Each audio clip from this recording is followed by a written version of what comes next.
Thế giới hôm nay xin chào các bạn. Nếu bạn hỏi mình đi đâu để gặp toàn là người đẹp quốc sắc thiên hương, thì mình sẽ nói ngay và liền, bạn hãy đến Tân Cương. Nơi đây được mệnh danh là thánh địa mỹ nhân Trung Quốc. Bởi 10 người thì 9 người đủ chuẩn để thi Hoa hậu. Tân Cương có tên chính thức là khu tự trị Duy Ngô Nhị Tân Cương, có biên giới với Nga, Mông Cổ và nhiều quốc gia khác, tiếp xúc với đa dạng các nền văn hóa. Vì thế con người Tân Cương cũng mang nét nổi bật là vẻ đẹp lai, không lẫn đi đâu được. Con người và khung cảnh đẹp hùng vĩ là thế, nhưng ở Tân Cương cũng có nhiều mặt tối khiến thế giới phải rùng mình. Muốn biết đó là gì? Các bạn hãy theo chân Thế giới hôm nay khám phá trong video này.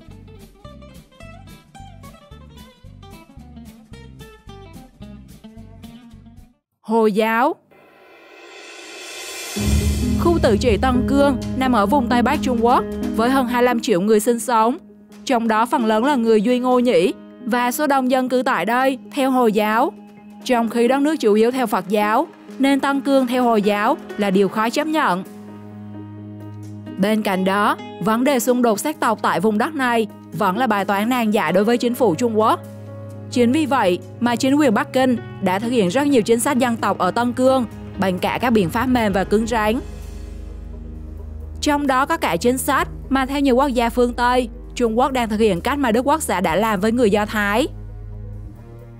Theo đó, Trung Quốc đã cho xây dựng các trại cải tạo và đưa người Duy Ngô Nhĩ vào giam giữ, dù họ không hề bị kết án về bất kỳ tội danh gì. Bên trong trại cải tạo, họ dạy tiếng Trung Quốc, sự trung thành với đảng, yêu đảng. Mặc dù cố che giấu việc làm của mình, nhưng theo chia sẻ của những người đã từng ở trại cải tạo, họ bị đối xử tồi tệ, thậm chí là còn bị tra tấn. Theo thống kê, từ 1 đến 3 triệu người Duy Ngô Nhĩ sống trong 220 trại cải tạo. Rất nhiều người đã mất tích và có hàng chiến dịch trên mạng xã hội yêu cầu Trung Quốc cung cấp video chứng minh họ còn sống. Việc làm của Trung Quốc đã vấp phải phản ứng của nhiều quốc gia trên thế giới. Một tổ chức Australia cáo buộc Trung Quốc hủy hoại đền thờ Hồi giáo ở Tân Cương, cũng như các lệnh cấm áp đặt người Hồi giáo.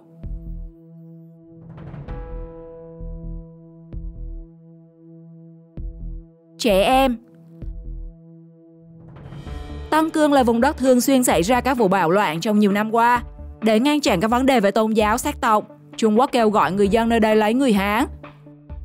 Theo đó, các cặp vợ chồng mới cưới, mà trong đó một người là người Hán, người còn lại thuộc một trong 55 dân tộc thiểu số ở Trung Quốc sẽ nhận được nhiều ưu đãi như hỗ trợ tiền để xây dựng gia đình, con cái được miễn phí học từ mẫu giáo đến trung học. Ngoài ra, chính quyền Bắc Kinh còn thực hiện việc tách trẻ em khỏi cha mẹ của chúng, đưa đến các trung tâm cải tạo để giảng dạy ngôn ngữ, văn hóa của người Hán, đồng thời tổ chức các chiến dịch giải cứu trẻ em khỏi các trường học tôn giáo, nhưng thực chất là ngăn ngừa không để trẻ em tiếp tục đi theo con đường Hồi giáo.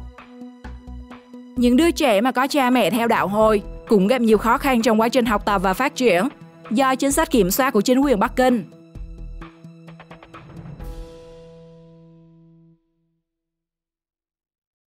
Những luật cấm nghiêm khắc. Nếu nói ở các nước Hồi giáo có những luật cấm tín đồ như không được ăn thịt lợn và uống rượu bia, đồ có cồn, phụ nữ không được ăn mặc hở hang khi tham dự các hoạt động, thì Trung Quốc áp dụng các hình phạt cấm chung đối với người Hồi giáo ở Tân Cương, như cấm người dân dùng khăn trùm đầu, màn che mặt hoặc để râu dài với lý do được đưa ra là chống khủng bố. Đã từng có trường hợp một cặp vợ chồng vi phạm quy định này và bị bắt giam với thời hạn lên tới 6 năm tù dành cho người chồng vì để râu và 2 năm tù đối với người vợ vì đeo màn che mặt. Lệnh cấm này của chính phủ Trung Quốc được đưa ra trong bối cảnh tình hình an ninh ở Tân Cương đang gặp nhiều thách thức. Trong những năm gần đây, hàng trăm người đã thiệt mạng ở khu vực giàu tài nguyên nằm giữa Trung Á và Pakistan này, liên quan đến các vụ bạo lực giữa cộng đồng thiểu số Hồi giáo Duy Ngô Nhĩ và người gốc Hán chiếm đa số.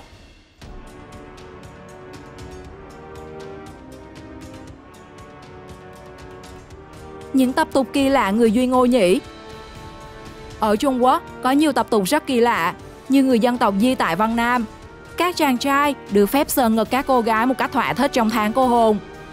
Hay theo phong tục cổ ở Tây Tạng, các cô gái trước khi kết hôn phải trao thân cho ít nhất 20 người đàn ông. Thì ở Tân Cương cũng vậy, một cô gái người Duy Ngô Nhĩ được cưới nhiều chồng và họ chung sống rất hòa thuận với nhau. Được biết, khi khi một người chồng muốn được gần gũi vợ, họ sẽ đặt một món đồ làm tiên trước cửa. Những ông chồng khác nhìn thấy sẽ tự giác tránh đi. Ngoài ra thì trong quá trình chung sống, họ cũng trở nên hiểu ý nhau hơn. Nên chỉ cần một cái liếc mắt là có thể biết được ai hôm nay muốn ở cùng vợ để sắp xếp hợp lý.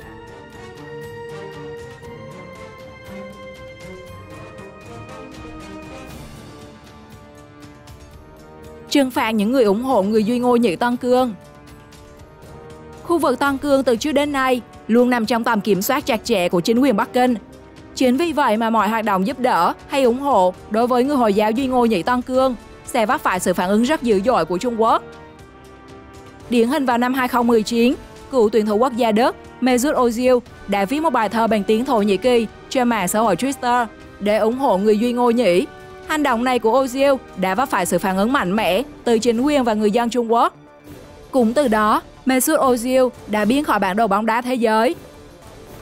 Không những thế, chính quyền của ông Tập Cận Bình luôn thẳng tay bắt và xử lý những người có dấu hiệu ủng hộ các vấn đề ở Tân Cương.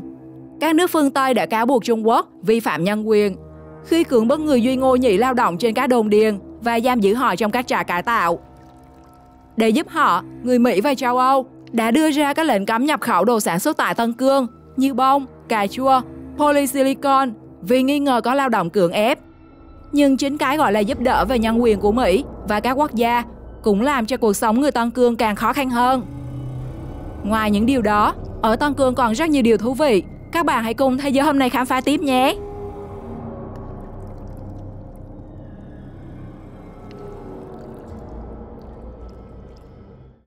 Bí ẩn thành phố bát quái ở Tân Cương. Trên thế giới, tồn tại không ít thành phố kỳ lạ như Barcelona của Tây Ban Nha. Khi nhìn từ trên cao, nó trông như một bàn cờ khổng lồ. Hay pháo đài hình ngôi sao chiến cánh Pamanova ở Italy. Thì tại Tân Cương cũng có một thành phố vô cùng kỳ lạ nhưng lại rất Trung Quốc. Đó chính là thành phố bát quái Đạt Khắc Tư, hay còn gọi là Tekes. Tương truyền, bố cục bát quái của thành phố được thiết kế bởi một giáo sĩ nhà Tống. Toàn thành phố được xoa 3 vành đai vàng, tương ứng quảng trường lớn, các tòa nhà dịch vụ công cộng và cửa hàng, nhà ở của cư dân. Từ trên cao nhìn xuống, những con đường của thành phố được liên kết chặt chẽ với nhau theo quy luật. Bất kể bạn đi đường nào, cũng đều có thể đến được điểm đích mình muốn. Thành phố này cũng được mệnh danh là thành phố 40, không đèn giao thông, không phương tiện giao thông công cộng, không kẹt xe và không bao giờ bị ngập lụt dù bao quanh là dòng sông Y Lê.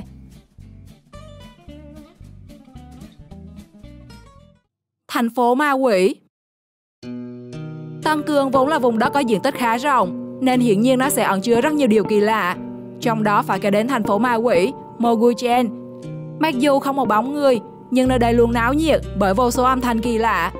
Vào những ngày đẹp trời, nếu thả bước ở Moguchen, bạn sẽ nghe được âm thanh của hàng vạn chiếc chuông gió đang rung. Thế nhưng sẽ thật đáng sợ nếu bạn tới đây đúng vào những hôm thiên nhiên khó ở. Trời đó tối sầm, gió lốc nổi lên, cát bay tung tóe. Giữa khung cảnh giống như cơn thịnh nộ của quỷ thần ấy là những âm thanh ghê rợn như tiếng khóc thét của trẻ sơ sinh, tiếng cười như xé vải của người đàn bà, tiếng hổ gầm, ngựa hú, tiếng chửi mắng nhau, tiếng ma kêu quỷ khóc.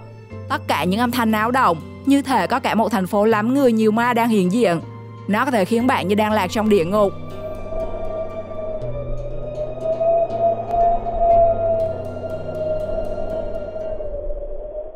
Quả cầu đá bí ẩn.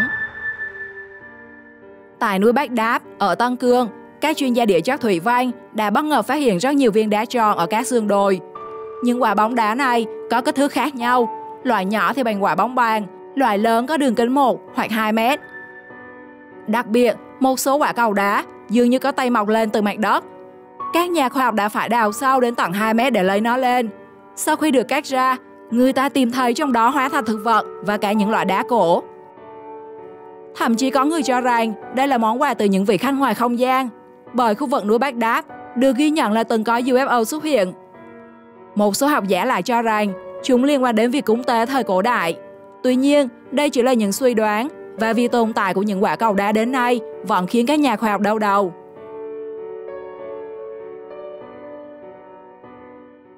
Hồ Tử Thần La Bố Bạ ở Tân Cương.